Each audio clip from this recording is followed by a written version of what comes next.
자, 우리는 시편 26편에서 다윗이 원수들에게 억울한 모함을 당하는 가운데 올린 간구를 읽을 수 있습니다.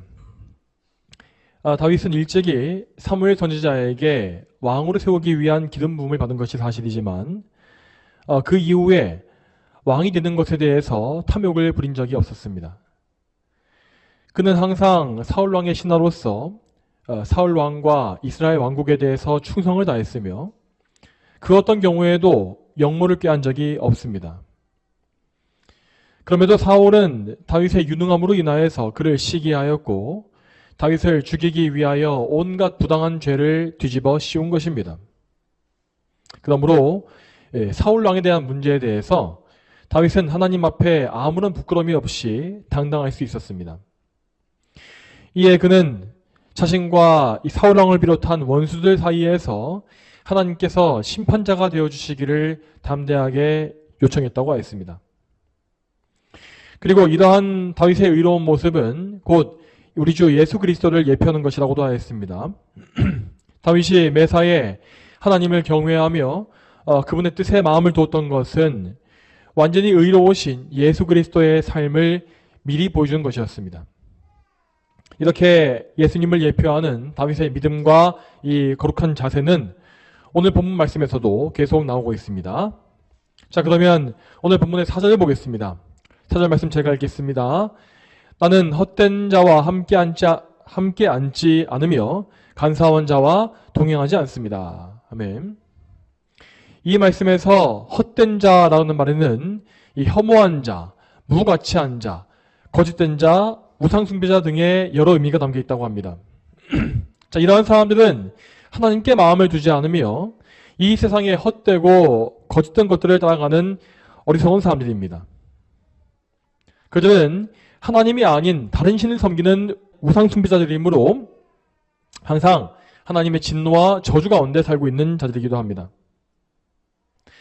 다윗의 주변에는 이러한 헛된 자들이 너무나 많이 있었지만 그는 그러한 헛된 자들과 함께 앉지 않을 것이다 라고 하였습니다. 자, 이러한 말은 이 헛된 자들을 아예 만나지도 않겠다라는 말이 아닙니다. 실제로 다윗은 사울왕 주변에 있는 간신배들을 만날 수밖에 없었고 때로는 그 사람들과 같이 앉아서 식사를 하거나 함께 일해야 하는 경우도 있었습니다. 그러나 다윗은 그 어떤 경우에도 그 헛된 자들의 악한 모의에 함께하지 않았습니다. 다윗은 그들이 벌이는 악한 일에 협력하지 않았으며 오직 하나님의 의로운 일들에만 자기 마음을 둔 것입니다. 자, 그런데 이렇게 악인들에게 동조하지 않았기 때문에 다윗은 오히려 그 악인들의 미움을 사게 되었습니다. 계속 이어서 4절의 후반부를 보게 되면 그는 간사한 자들과 동행하지 않는다라고도 말했습니다. 자, 이 말씀에서 간사한 자라고 하는 말은 곧 위선자라고 읽을 수 있을 것입니다. 자, 이 사람들은 자신을 경건한 성도로서 포장했지만 정작 그 마음속에는 온갖 정욕과 우상이 가득 차 있었습니다. 마치 예수님 때의 이 바리새인들과 같이 그들은 인간에게 보이기 위하여서 종교적인 외식을 행한 것입니다. 그런데 자, 이러한 위선자들을 가까이에 두고서 그들과 교제하게 되면 그런 사람은 이 위선자들의 위선에 금세 물들게 되어 있습니다. 다윗은 그 사실을 잘 알고 있었기 때문에 자기의 믿음을 지키기 위하여서 그들을 멀리한 것입니다. 자, 다음으로 5절을 보겠습니다. 5절 말씀에 나는 악인의 모임을 싫어하며 악한 자와 함께 앉지 않겠습니다 라고 했습니다. 다윗은 5절로 넘어오면서 한층 더 단호한 모습을 보입니다. 그는 말하기를 자기가 악인의 모임을 싫어한다 라고 하였습니다. 이 싫어한다는 말의 히브리어 원어는 아주 심한 미움과 증오를 가리킵니다. 자, 그런데 이 다윗이 말한 이 증오라는 것은 결코 악인들 개개인에 대한 그런 감정을 말하는 것이 아닙니다. 그는 악인들 각 사람을 미워하거나 복수심을 품은 것이 아니라 그들이 모여서 행했던 악한 일들을 매우 미워한 것입니다. 그 사람들은 뱀의 후손으로서 끊임없이 하나님을 대적하고 그리스도의 오실 길을 회방해 왔습니다. 그리하여 다윗은 성령께서 주시는 감동으로 인하여서 악을 미워하는 그런 거룩한 감정을 품고서 이 미움을 가진 것입니다. 또한 5절에서 그는 또다시 말하기를 악한 자들과 함께 앉지 않겠다라고 하였습니다. 그는 앞에 4절에서 말한 것을 다시 반복함으로써 더욱더 단호하게 죄악과 악인과의 단절을 선포한 것입니다. 자, 그러면 계속 이어서 6절과 7절 말씀 같이 보겠습니다. 6절과 7절 같이 읽겠습니다. 여호와시여, 내가 무죄함으로 손을 씻고 주님의 제단을 두루 돌면서 감사의 소리를 들려주고 주님의 모든 놀라운 일을 말하겠습니다. 아멘. 이 말씀은 하나님께 나아가기 위한 이 제사의 절차들을 묘사하는 말씀입니다. 그러니까 다윗은 하나님께서 자신을 원수에게 구해주신 이후에 그가 드리게 될 감사의 제사를 미리 바라보면서 이 말씀을 기록한 것입니다. 먼저 6절에서 손을 씻는 것은 이 제사를 드린 사람이 자기를 정결하게 하기 위한 이 정결 예식이었습니다. 다윗은 자기가 무죄하기 때문에 손을 씻고서 제단까지 나아갈 것이다 라고 합니다. 자, 여기에서 이 무죄함이라는 것은 결코 완전한 죄 없음을 의미하진 않습니다. 다윗은 단지 악인들의 모함, 그들의 악한 모함에 대해서만 자신의 무죄를 주장한 것입니다. 자, 그리고 동시에 다윗은 자신의 이러한 무고함을 자기 의로 삼은 것이 아닙니다. 그는 자기 의와 공로에 의지하는 것이 아니라 자기의 의가 되시는 하나님을 믿음으로 바라본 것이고 그 믿음으로 말미암아서 담대하게 제사를 드릴 것이라고 말하고 있습니다. 자, 그러면 다음으로 제단을 두루 돈다는 것은 무슨 의미겠습니까? 자, 이것은 다윗이 제사를 통해서 가지게 될 감사와 기쁨을 표현한 것입니다. 그는 거룩한 제단 위에 희생제물을 드림으로써 죄를 용서받고 하나님과 화목하게 되는 은혜를 입을 것입니다. 비록 그의 원수들은 다윗을 흉악한 죄인으로 몰고 갔지만 하나님께서는 그의 억울함을 알고 계셨고 그래서 그의 제물을 받아주신 것입니다. 이러한 은혜가 임할 때에 다윗은 감격에 겨워서 제단 주위를 두루 돌 것이라고 하였고 그런 가운데 하나님을 크게 찬송할 것이라고 하였습니다. 자, 이에 대해서 7절 말씀을 보겠습니다. 7절 말씀에 감사의 소리를 들려주고 주님의 모든 놀라운 일들을 말하겠습니다 하였습니다. 다윗은 하나님을 굳게 신뢰했기 때문에 그가 원수를 이길 것을 믿었습니다. 그래서 그는 하나님 앞에 이러한 서원을 행한 것입니다. 만일 하나님께서 다윗을 원수로부터 구해내어 살려주시면 그는 하나님께 나아가서 제사를 바치고 이러한 찬송을 드릴 것입니다.